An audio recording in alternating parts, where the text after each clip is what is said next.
Welcome to the Quiet Warrior Show, where we help top leaders find their pathway to incredible success and a lifetime of happiness. Here is your host, Tom Dutta, the Quiet Warrior. All right, everybody, welcome to the Quiet Warrior Show. My name's Tom Dutta, like butter. And well, we're back again with an exciting episode. Today I have a special guest. He's in the green room. His name's Dan MacQueen, and there's so many threads in this man's story that are lighting me up. One of them is a thread we share in common.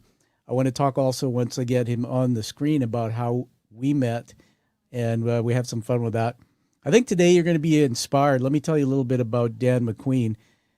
28 years old. Now, we're going back to a while back for him. He had a healthy life, very active, and he attended an optometrist appointment, and let's just say that they handed him an envelope that changed his life. Is that enough to tease you? And so Dan's going to take us on a journey through that story, and some of the things I've researched on him. He has a hashtag called Better Than Yesterday, and I said to Dan this morning, I woke up, and it was something that Dan taught me that inspired me to realize that today is a better day than yesterday. To all of you, you know that I've journeyed since 2018 through a brain injury and have some impairment with vision. I took off these covers today, and so that is a better day for me, meaning that I've got somebody today that is going to teach us some of those hacks that he's developed to live a better life. And there's a lot more to Dan, so we're going to bring Dan on the screen now. So everybody, welcome Dan MacQueen. Hey, Dan, welcome to the show. Hey, Tom, thank you so much for having me. It's a pleasure to be here. You're welcome. Hey, Dan, one of the cool things I want to just, why don't you tell this quick intro? It's the little story about how you and I met from what you can recall. Let's see if we agree. Introduced from Kelsey. Okay, who's Kelsey? So Kelsey's a lovely lady who I went to high school with back in the day. So she recommended that I get in touch with TED Talk Surrey, and conversely, Tom Dutta, like Butta. And so we connected over that, and we met. The first time we met in person was actually at the TEDx Salon event in Surrey, right? Yeah, you nailed it. That's exactly it. I don't think I've ever had anybody botch that, saying how we met, because it'd be like my wife saying, "Hey Tom, what's our anniversary?" And after 27 years, I'm going, I'm thinking about it. So you nailed it. Yeah, everyone. What happened was Dan and I were introduced by, as you heard, a friend of his, and I'm involved in public speaking, also a previous TEDx speaker, and Dan and I connected, and there we were as we drove from literally. Well, we actually drove independently, but we met at the TEDx Salon, which we'll get into some other time. I sat together. Kelsey showed up, had a great time. And then we had a fun car ride home where I drove Dan back to North Vancouver. And we'll talk about that because there's a little bit of irony in that one. So Dan, take us back. This is about the hero's journey. It's classic storytelling. I want to take us back to your early years. So there's a lot of my show that talks about youth, growing up, the first 15, 20 years of life. I know age 28 was a big event or a big moment in time, but go back. Tell us about your early years and upbringing, anything at all. Where were you born? Where'd you start? Parents? Yeah, sure. So I was born in Ottawa, Ontario, but moved to Vancouver, BC. Went to high school and university in Vancouver. I moved to Sweden to study a master's degree after that, and was living in Sweden for a year. And decided, let's keep this European adventure alive a little bit longer. So I moved to London. And London's where all this magic happened. So, wow, the magic. Now you got me intrigued. I'm writing some notes here. Sweden 1 year, London, and every time you say something, a thread clicks in my mind. I was born somewhere not far from London. Let's talk about the masters. Did you were doing this, and I'm assuming that because of some changes in your life, you didn't finish the masters. Is that right?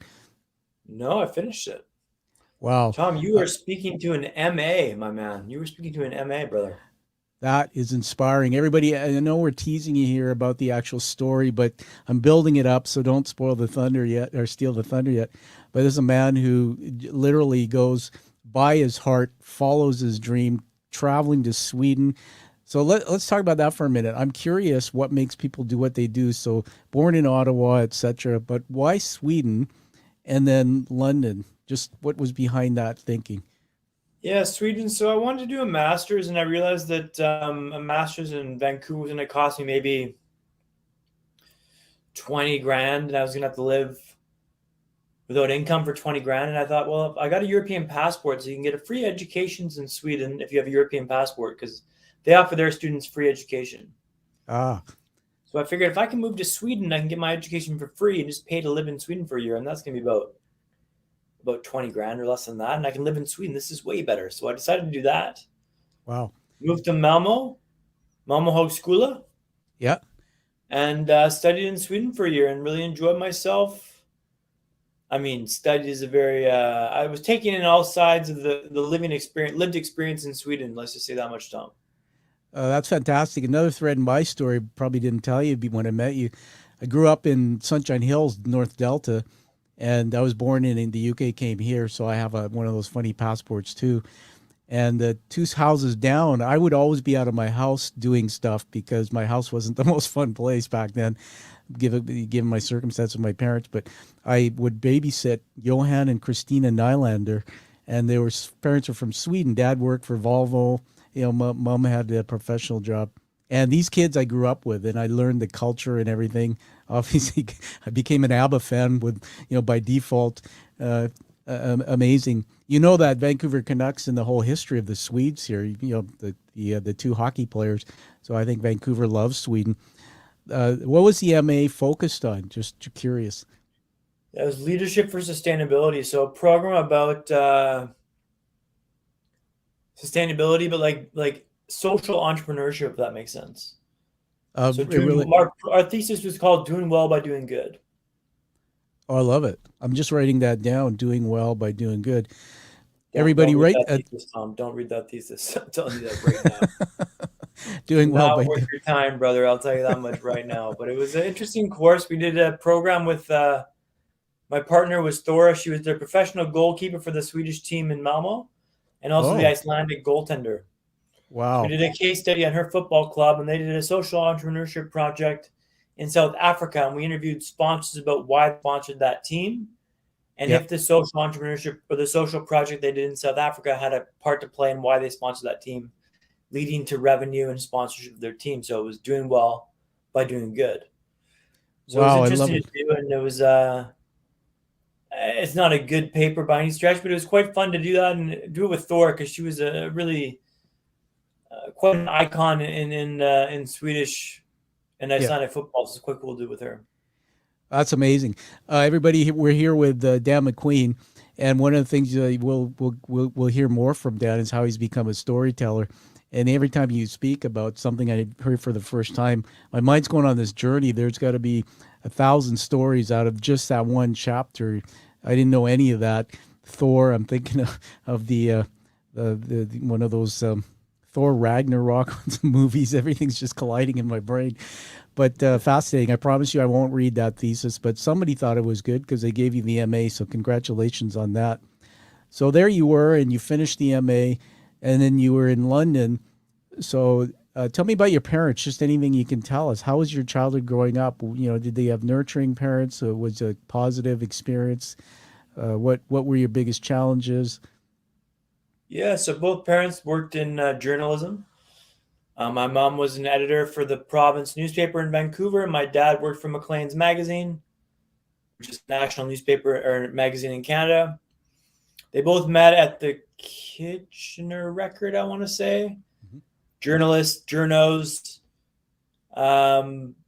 both very loving, caring parents, very supportive. My dad coached my roller hockey team.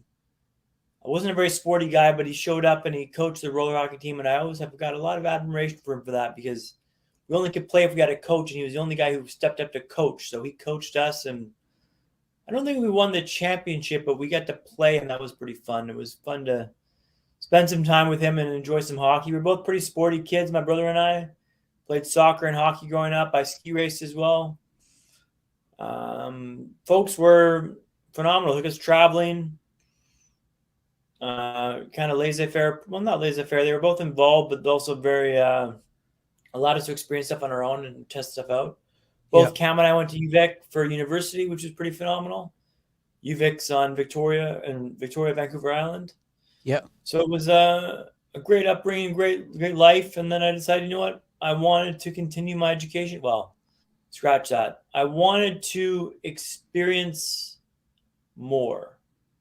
Continue my education was a byproduct of that. Sweden was kind of the real draw there. And a master's was the result. So I was pretty lucky that was the case.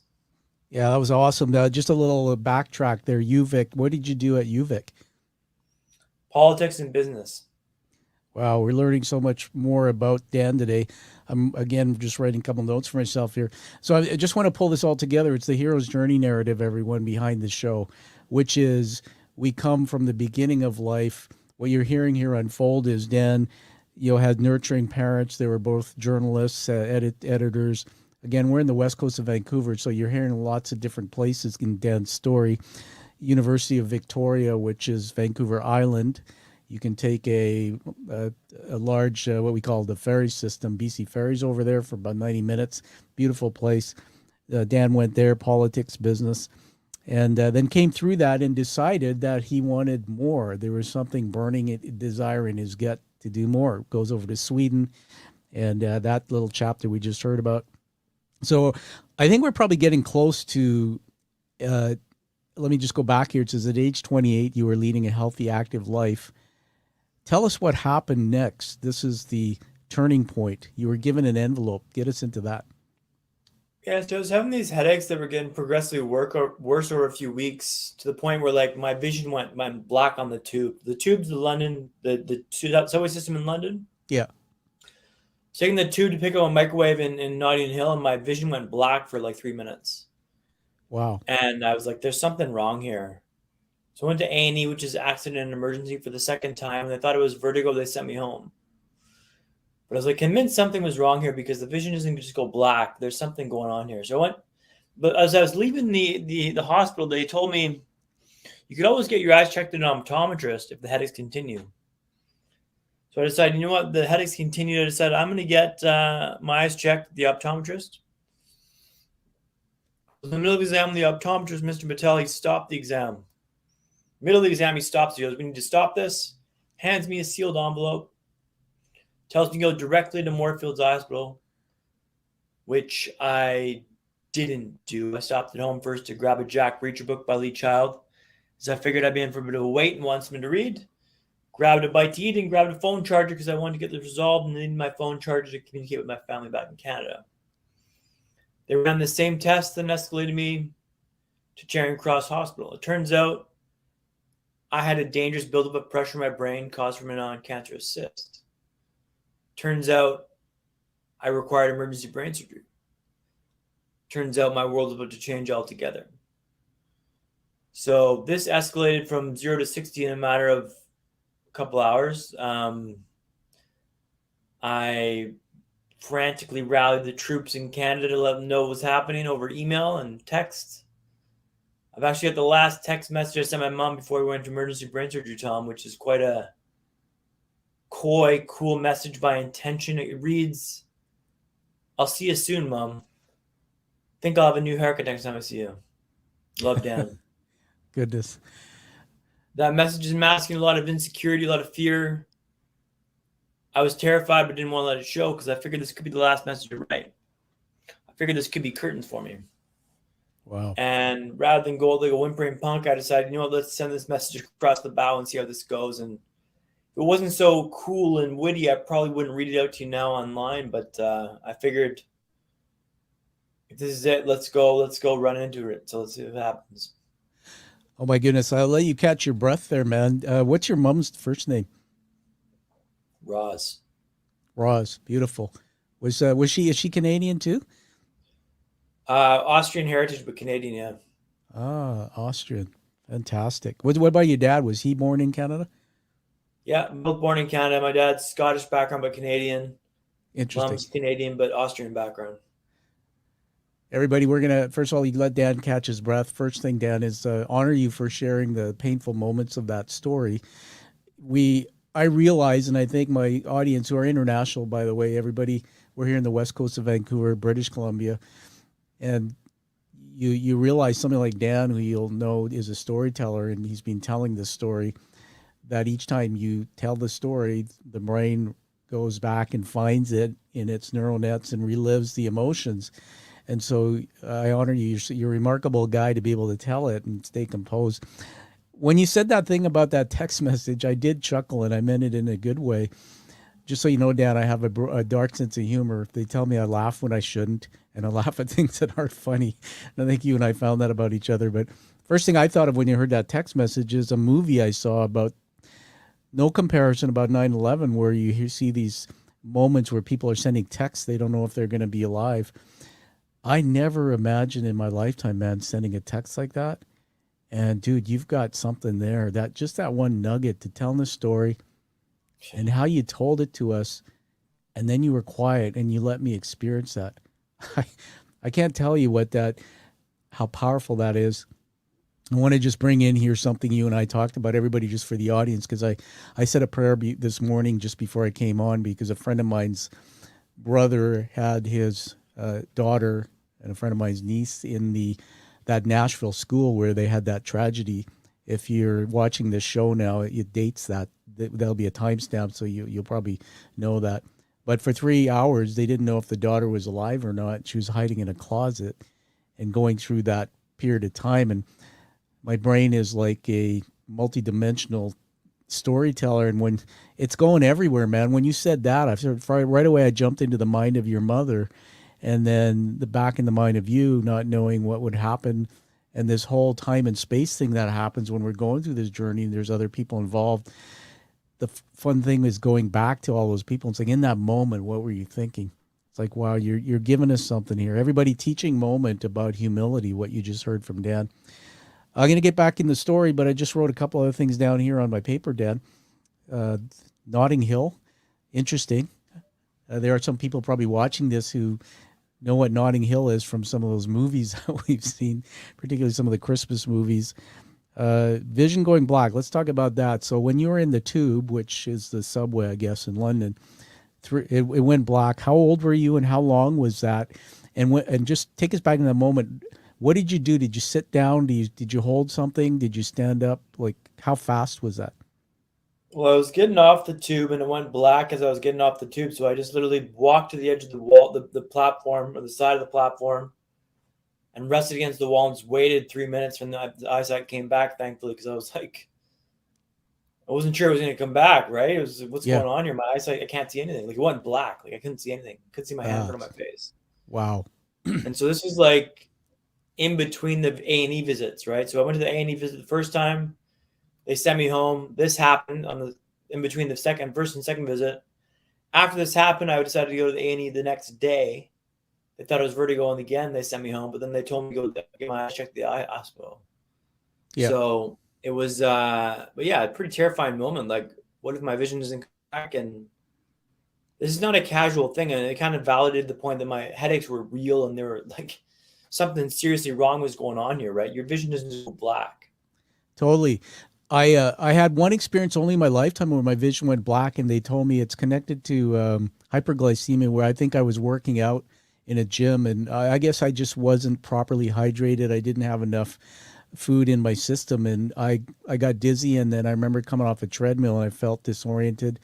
And then, Dan, I literally sat down right beside the treadmill on the floor, and everything just went black. Scared the hell out of me, and this guy comes along, and I hear him talking to me, and he's a coach or somebody in the gym, and he says, "Hey, buddy, are you okay? Are you okay?" And it took, 10 minutes for that slowly to come back.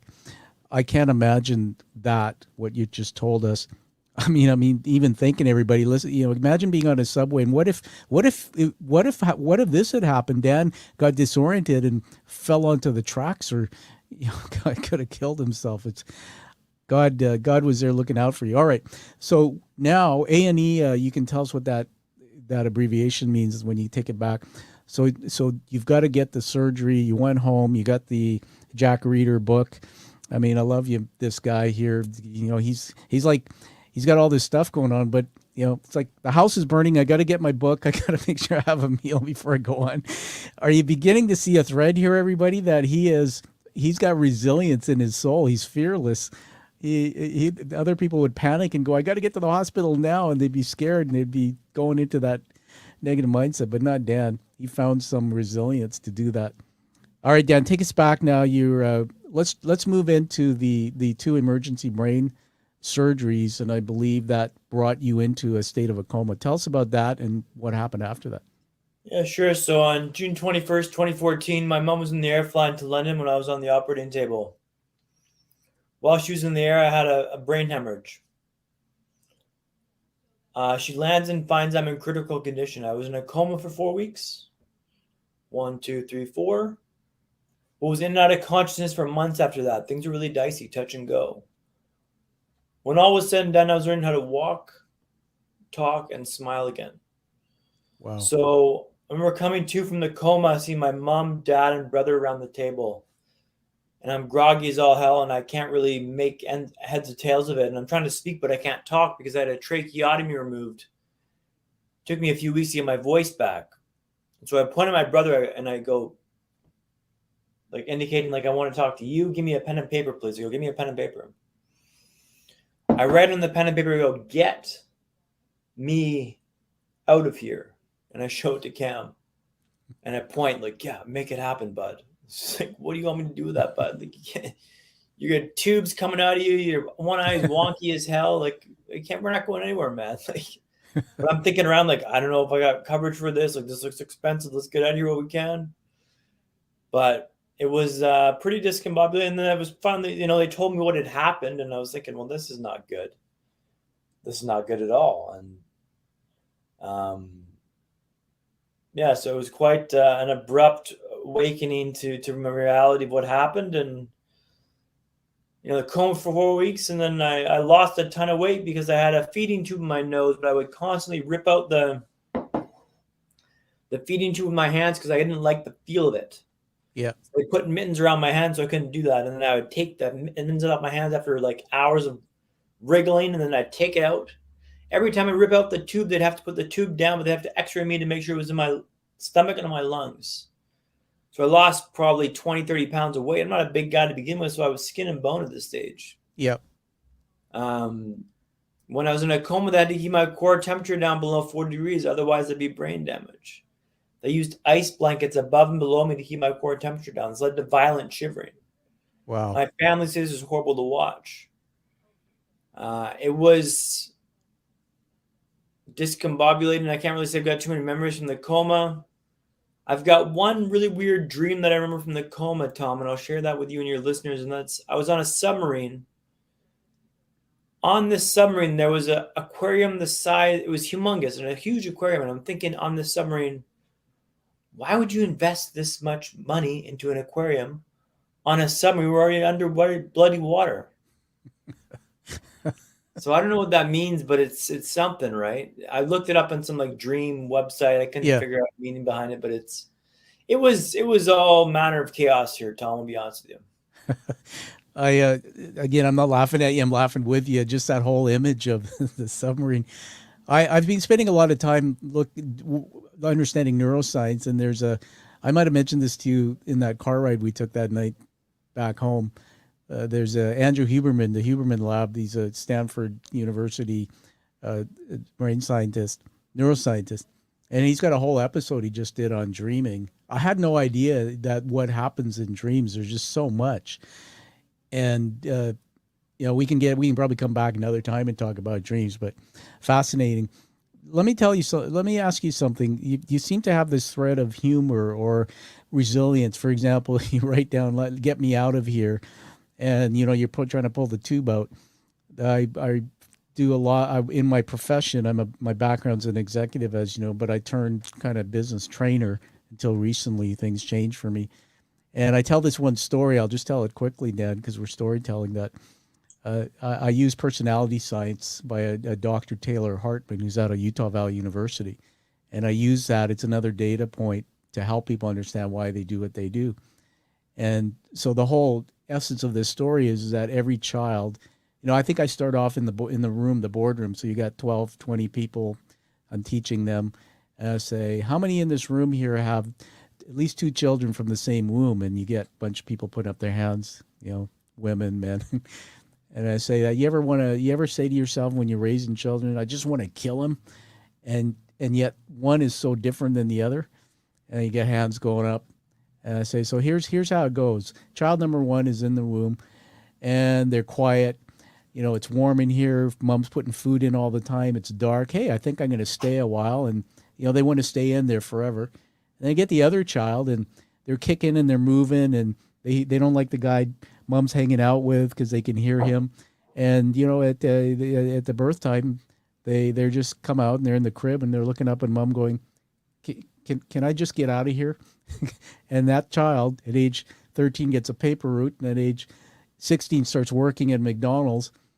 At two different children. So we're born into the world with some type of core. And it just seems to me, and that's what fascinates me about your story, I might want to study it amongst some others I've met. Why does Dan, and this is where we're going to get into the magic, why did Dan write, let me get out of here, when others will sink into depression and sink in their chairs and wither away because they let their emotions and their negative brain take over? Why did Dan, when he was given that envelope and scared, go home and have the resilience to get a novel and things? Because part of his brain probably said, hey, everything's going to be fine. I have time to read a novel.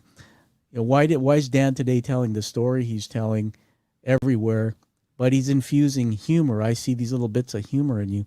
So we're going to just park that for a minute, but I want to give it back to you now just to recollect, because I understand I'm throwing a lot at you. For the audience, we're here with Dan MacQueen, and Dan at age 28 was a healthy guy, and he did a lot of traveling and education and whatnot. And then he was given this envelope by his optometrist, Dr. Batali. And I had a favorite chef. I watch a lot of cooking shows, and I had a favorite chef that name. And he says, here, go to the hospital, and there's emergency brain surgery coming. And he has two surgeries. The guy goes into a coma for 4 weeks. I mean, unbelievable. Bleeding in the brain, losing lots of weight afterwards, and then comes out of it. So take us into that next chapter now, Dan. Okay, you're out of it. You said that you're learning to walk, this. As easy as you can do. What did you actually do to learn to walk and learn to talk and all that? Tell us about the details of your injury and your today, sort of how you are. So again, what did you do after you came out of the coma to get through, and those four things you talked about?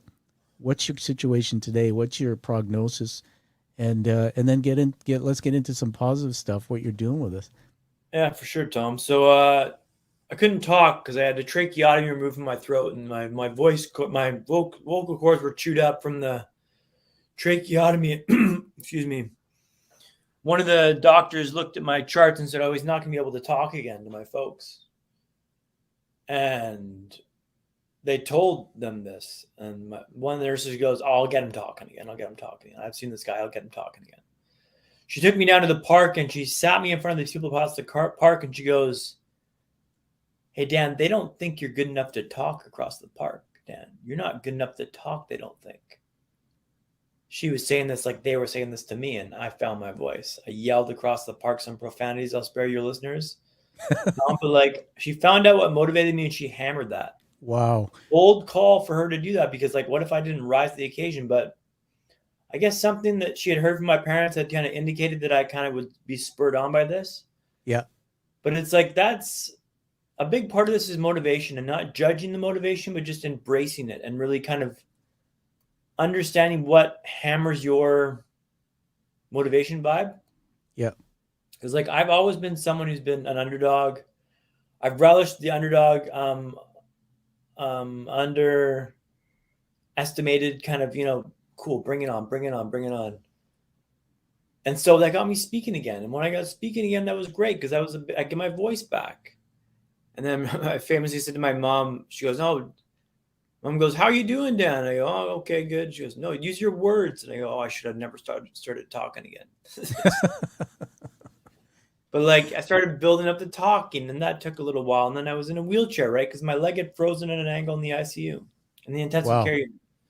So I was in a wheelchair for a number of months, and to get into the wheelchair took 40 minutes, then 35, then 30, then 25, then 20, then 17, then 20.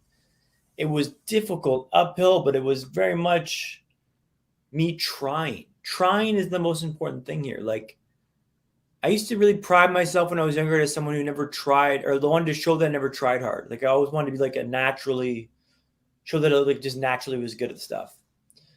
And it worked. People just thought things came easily to me, and things did come easily to me. Like work, school, girls, sports. Like I was good with this stuff. I was quite well honed with this. And I made it look like I didn't try, but I really did try under the surface. I was like a duck, calm on the surface, but paddling like crazy underwater to keep it all together. With the brain injury, that subtlety in my vibe was taken away from me. Like I really had to try hard and show that I was trying hard because I wanted people around me to see that I was trying hard to get better. Yeah. People came around the world to visit me from Vancouver, around London. They came to visit me in the hospital, and they always said, "Dan, it was never a chore to come visit you because you were always trying hard and you were always positive and upbeat about this." And I was very intentional with that because I wanted to show them that I was trying. My friends came to visit me from London or Vancouver. They went to Scotland for a week and they came back down. I was walking again when they came back down. I was in a wheelchair when they left, walked when they came back down. I wanted to show them that I was trying here and I was improving. I was spurred on to show them that I'm good enough to do this. I'm worthy of your love and affection because I'm trying to get better here. Even skipping ahead a little bit, but even back at work, remember someone came up to me and goes, "Dan, I really admire how much you're like trying to progress here because I used to walk with a cane and an eye patch. And I guess I progressed without the cane and like without the eye patch eventually. And like I'm always trying to push the boundaries of this stuff. Yeah. Better than yesterday is the word I use to describe it. It's like I'm always trying to improve my lot. 1% better than yesterday is what I want to try and do." I've gone off tangent there, Tom, but that hopefully gives you something to pull on there. No, I mean, everybody teaching moment. We're with Dan MacQueen here. So it sustained a serious brain bleed, emergency surgeries, coma, and then some disabilities that many would not even imagine what it's like unless you go through it. I wrote a few notes down here. I like the duck quote. I'm visual, so I can see the little legs going. I was thinking about the Flintstone car too. And the thing that's really interesting to me, and I think I'm not a psychologist, but I know enough that, I mean, there's two trains of thought going on in my mind. When people wake up in the morning and they say, if you love yourself, if you have self-confidence and you feel good, you don't look or wait for others' appreciation. You know that you're trying hard. You had this burning thing inside where you wanted to show people that you were trying hard. And I just love that. But then I was trying to think about that. You seem like a very positive guy. You always had things come to you, as you said, fairly easy. You and I were opposites. I mean, I never had the girls didn't want to be around me. I was kind of this nerd in school. But what is interesting to me is I think I'm starting to understand who you really deeply are, that you had the nurturing, you seem to have this positivity in your life. There was something inside you, it seems like, that just was like, hey, if I want to do something, I'm going to do it. If I want to go to Sweden and do an MA, I'm going to do it. I want more. If I want to go here, I'm going to do it. And no matter what, our brains tend to, everybody knows I talk about the brain science a lot, and that we're wired unconsciously to look for danger first. But this guy, Dan, there's something in you that when you want to do something, you want to do it. And it seems to me, I wrote this down here, it's your words, something about what hammers you. That should be a T-shirt, dude. So, this is when the nurse hammered you to yell across the pond. I mean, that's just remarkable, but you just rise to the occasion when people challenge you. And I believe that, I'm a faith-based man, I believe that God put you into that situation so that you could come out and be a beacon to all of those who can't get hammered, who can't stay positive, who are looking for, saying, if Dan did it, I can do it. And that's why I wanted to go deep with you and let the audience know, everybody, that when Dan and I rode back in the car from that TED event that night, I was laughing. If you remember the film Back to the Future, Dan, did you ever see that? This other one, yeah. Yep. So remember the DeLorean and was it Professor Brown? And that DeLorean was sort of trying to stay on the ground. Well, everybody, I had a brain injury in 2018, and Dan and I talked a lot about this parallel journey. I have double vision. My eyes don't converge. I have difficulty. I get fatigued because my brain works too hard. I have light sensitivity, so right now I don't have my shades on, but I have to live with these tinted glasses on. My whole life changed. I was so impaired, Dan, after I fell on my head in a bathtub that I had latency in my speaking, couldn't string my words together. And we have videos from the brain clinic I went to for 20 weeks that show I was doing this and I couldn't balance on one foot. And when I met you, Dan, and everybody, my heart grew because I'm going like all this last 5 years I was waiting for somebody to come along that I could feel at home with and say I'm like you, and that I wouldn't feel shame. And so I give you a lot of love to you, man, for this part of the story. And what was interesting in the car ride is, Dan, tell us about your eyes, but Dan's got a challenge with his eyes. So I remember saying to Dan, okay, look, you just try to keep us on the center and I'll try to keep us on the ground so we can get you home safely. So back to you. Tell us about your eyes, because I find that fascinating, actually, what you've done to get to here with your vision. And then let's talk about some hacks. The thing about your story is, there's a lot of people who tell their woe is me stories. You don't do that. But I think you've turned it into something where you're teaching people how to use these hacks you've learned in all areas of their life where they have adversity. So yeah, bring it. Tell us what you got. Yeah, so I've got double vision from the brain injury, which means I get the pleasure of seeing you, Tom, and everyone else in this world, which is fantastic. It's been a big adjustment because I've got two videos of the world playing in my brain at the same time, and they're not converging into one. So one's like a tilt. I just had surgery on the eyes maybe a month ago, 2 months ago, which has improved the tilt quite a bit, but the double vision's still there. I used to wear an eye patch, I used to wear a contact lens, but I realized I really hated the contact or the eye patch because I lost a lot of periphery vision. So I stopped wearing it. And I wore a contact lens for a little while to kind of block the vision in one eye, but I realized I could see through it. Went on a safari in South Africa a number of years ago, and I thought dust and dirt would get in my eye, so I just left the contact lens at home. Yep. Just a hard stop break in what I was doing to try to challenge myself to rise to the occasion. I managed just fine, so we stopped wearing the contact lens. But yeah, I get the pleasure of seeing two of you, and it's quite a lot to take on because I've got two videos playing simultaneously in my brain that are not converging together. Yep. And we have to discern which is the correct one. So it's it's challenging. Sure. It's not easy. But you kind of learn to adapt to it. And it's like my reality now. So I'm hoping to have surgery on the other eye in a month or two.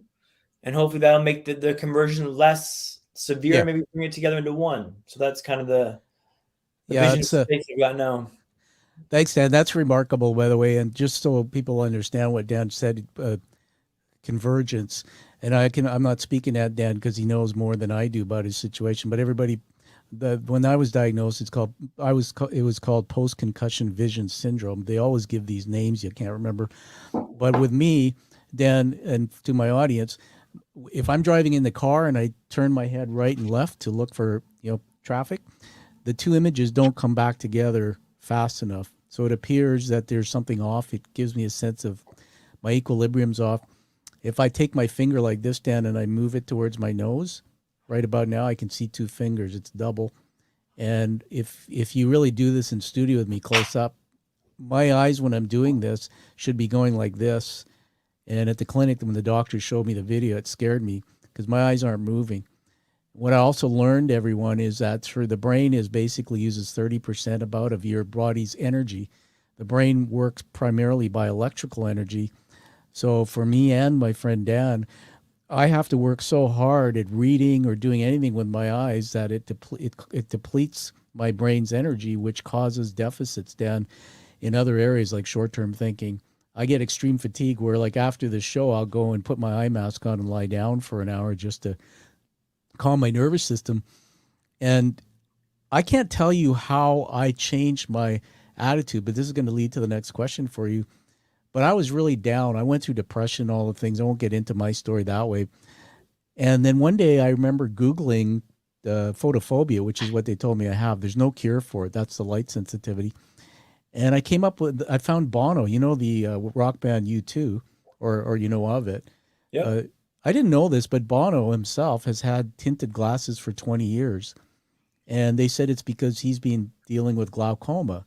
And a side effect of glaucoma is, guess what? Light sensitivity. The cones and things or whatever in our eyes don't no longer filter the light. And so I was on a Zoom call once, and this guy says, you look like Bono. I took that one thought down, and I'm like this. And now when I get down, like I kind of feel, I'm going to be transparent with you and tell you in the audience, I should be wearing these. Can you imagine how I feel? I don't mean to be dismissive of people who have these, but when I first put them on, went to the grocery store or went down to the gym where there's others, I felt like there's something wrong with me. I felt ashamed. And you can imagine, like, I'm doing my radio show and all of a sudden now I'm popping on with these things. I took that one positive thought, and every time I feel ashamed down, I just think I'm a rock star. I'm a rock star. I'm Bono. So give us some of your hacks. There are some things that you're teaching through these stories. What are some of your hacks you can pass on that are relatable to people to use in their lives for resiliency, to achieve their goals, one step at a time, to tackle anything they face?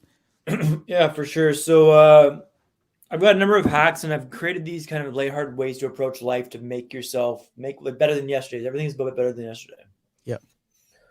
I'll share a couple with you that I've shared on a couple of podcasts of late. And the first one is icebreakers. So icebreakers, think like not a social icebreaker, but think about an actual icebreaker that plows through the ice. With a brain injury, there's lots of fatigue that happens. So fatigue is like you just get tired more easily. In London, in the circuses, they're a bloody circus. So Piccadilly Circus, Oxford Circus, they're hectic spots to learn how to walk, right? You want to find an icebreaker, someone who's walking your direction at your speed, and you follow right behind them. So you let them break the ice for you. Oh. Someone in like a stroller, a couple, like someone walking with a bit of a wider gait, walk right behind them, and you can let them break the ice for you. They're dealing with the oncoming traffic, but you're getting all the benefits of being behind them, not breaking the ice. That's cool. That's an easy one. The one I've shared of late is called betting on the ponies. So the tube in London is how you get around. It's like the subway system, right? When you get in the tube, you want to bet on the ponies. And what this means is you want to identify people you think are going to get off of the stops ahead. So you make some snap judgments here based on, what they're dressed like, what the location of the tube is at. Are we going through Central? Okay, are they dressed in a suit and tie? Maybe they're getting off in Central London then. So like kind of box out these seats to try and get these seats.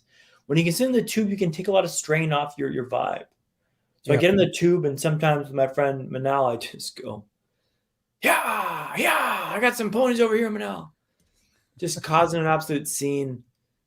But I'm having fun, man. Like, it's all about fun. So like I also had like naked walks. Now, what's a naked walk, you may ask? Well, naked walk's walking without support or aids.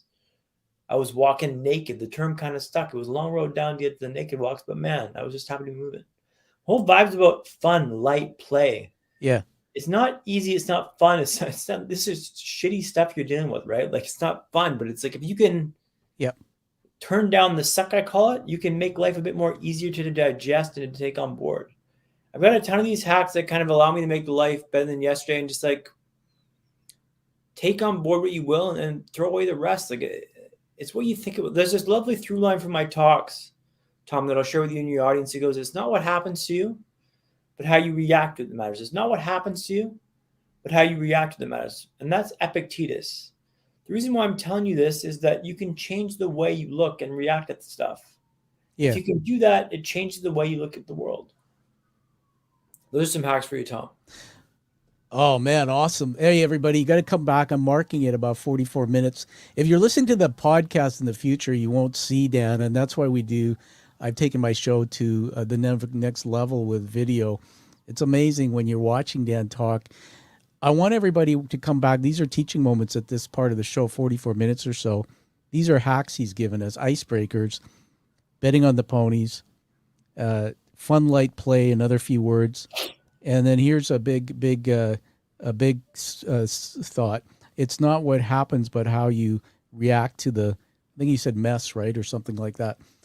It's not what happens to you, but how you react to it that matters, and that's The Epictetus. the matter. Okay, and this is really fascinating to me because I mean we could go well into your education and your parents and go, where did you learn that? Because when we're born into the world, our neurons, the 98 billion in our brains, are empty. But somewhere you learn that, and I want everybody to reflect on what Dan just told you. If you don't have the ability right now to pause and reflect, to find that fun, light play in adversity, if you don't have that, what could you do to find that? Or reflect on deeper, dig deeper into your pain. Why don't you have that? See, Dan, long time ago, I realized looking at my own life that I never had that ability. It came from the first 25 years wiring in my own brain because I grew up through maltreatment and my brain didn't develop the way most people were. It always looked for danger first. It didn't pause and think about thoughts and say, hey, I think I'm going to turn it into a funny statement like icebreakers, or I think I'm going to tell Tom that I felt like a duck. Like I would just tell the story that was I'm drowning, man. But you instinctively have something there that is such a gift to everyone. The universal. Dan's figured out something universal, I believe. Dan, I so admire you and love your story.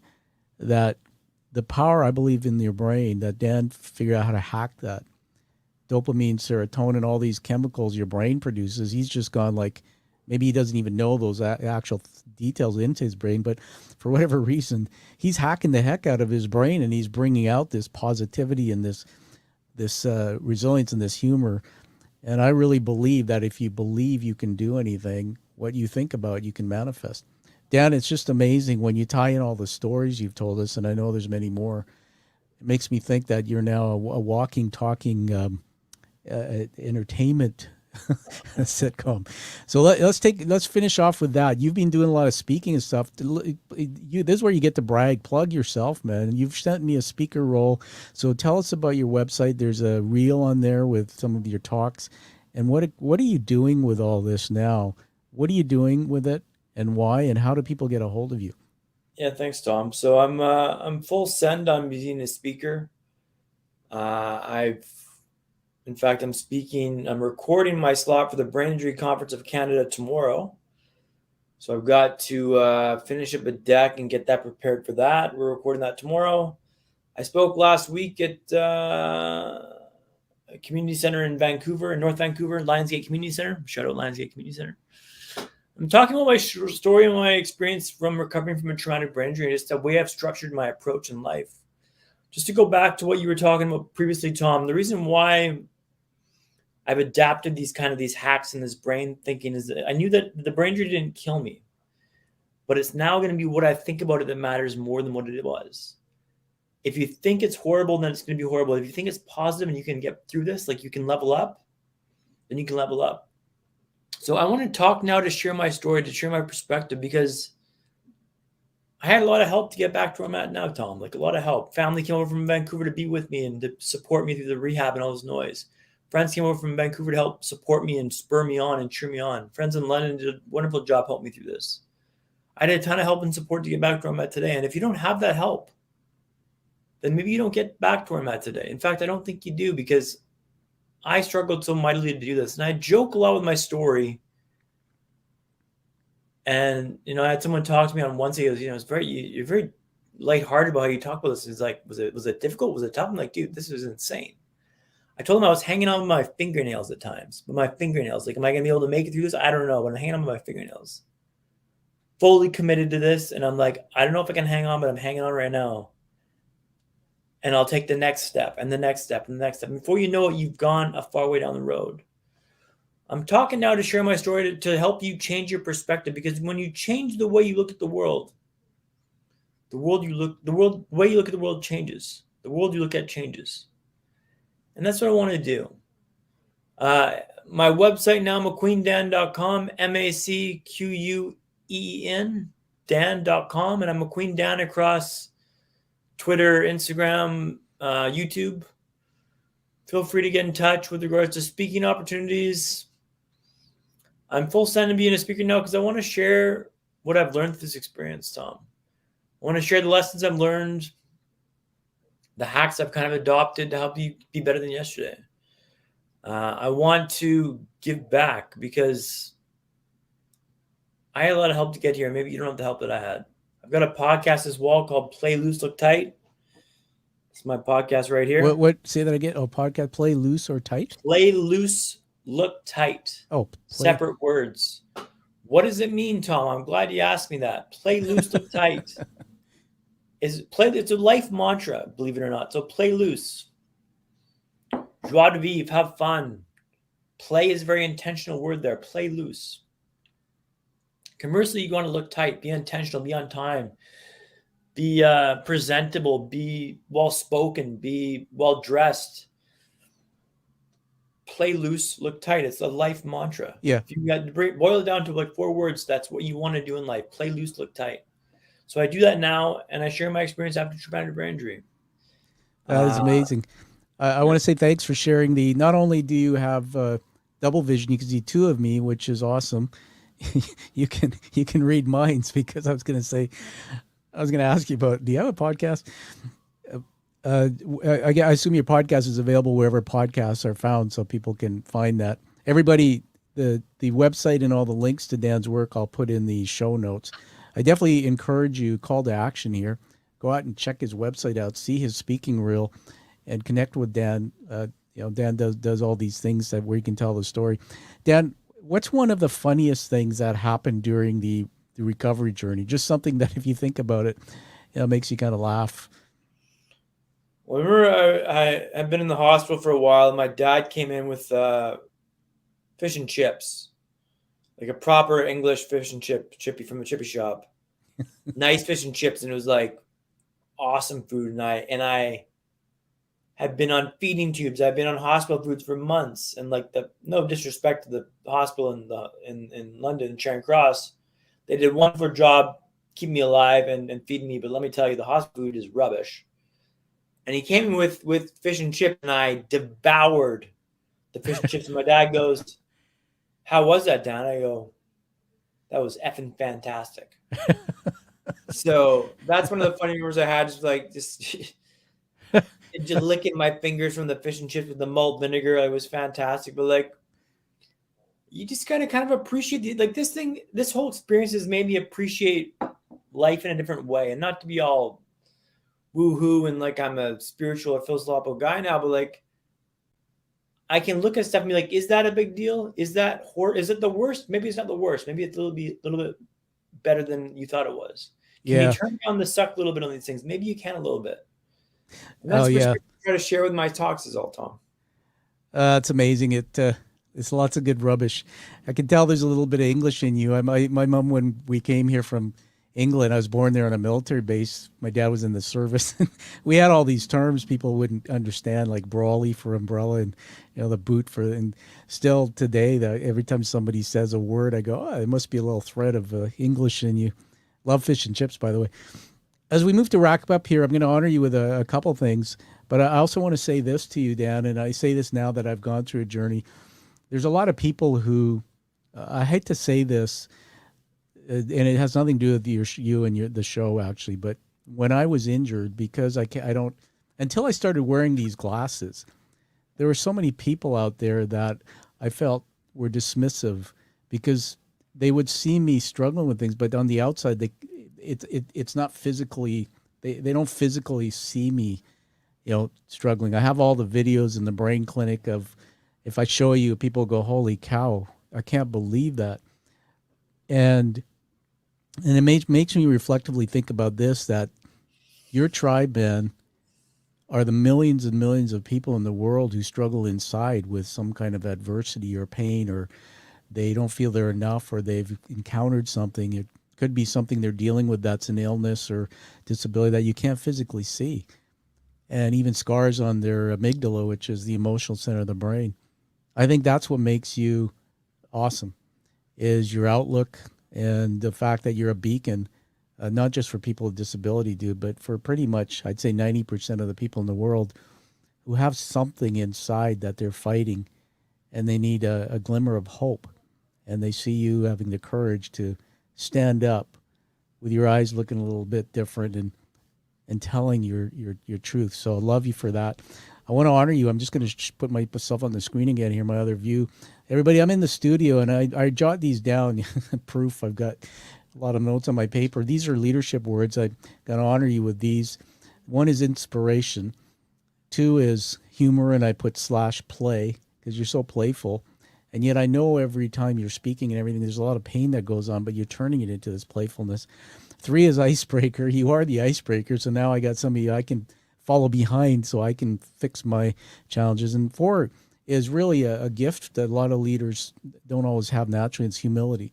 There's a great humility about you. Really proud about that. So Dan, if you look behind me on my screen, you see that circle there on the TV?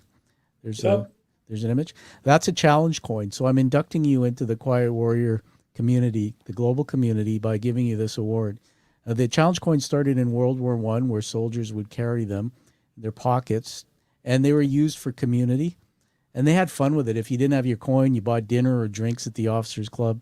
Today, all over the world, these coins are carried by first responders and major communities, even Alcoholics Anonymous, where my dad was for 22 years. They have a version of a coin. So when I started the show, I didn't know how this would go. I just knew that I had this thread of coming through adversity and becoming a high leader and a CEO leader, and that I was meeting people who I wondered what they did to help humanity. So this is given to you because you took something incredible and showed the courage and turned it into something to help many people. The back of it is the hero's journey narrative, fully illustrated. There's a hand crafted and painted. They're minted in the U.S. So you'll be getting that. I'll be probably able to give it to you because we're local here. So I want to just congratulate you and welcome to the Quiet Warrior Tribe, man. Thank you, man. It's an honor. There's about 250 stories we've done now, and these coins are carried in maybe 17 countries. So just know that you're connected by a thread. So on the last word, back to you for one final word before we put on some music and finish the show.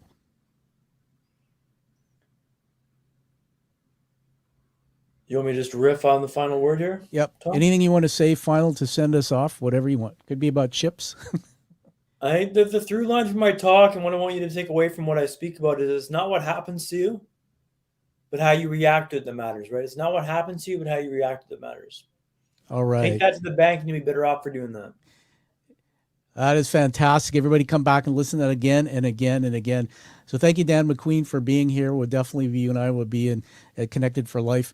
Everybody find that true passion like you hear coming out of Dan, and find the purpose in something that you can live the life you deserve and desire and help others. And we'll see you again on the Quiet Warrior Show. Thank you, Dan. Ciao. Thank you for listening to the Quiet Warrior Show. Create is a motive-based leadership development firm. www.kreat.ca.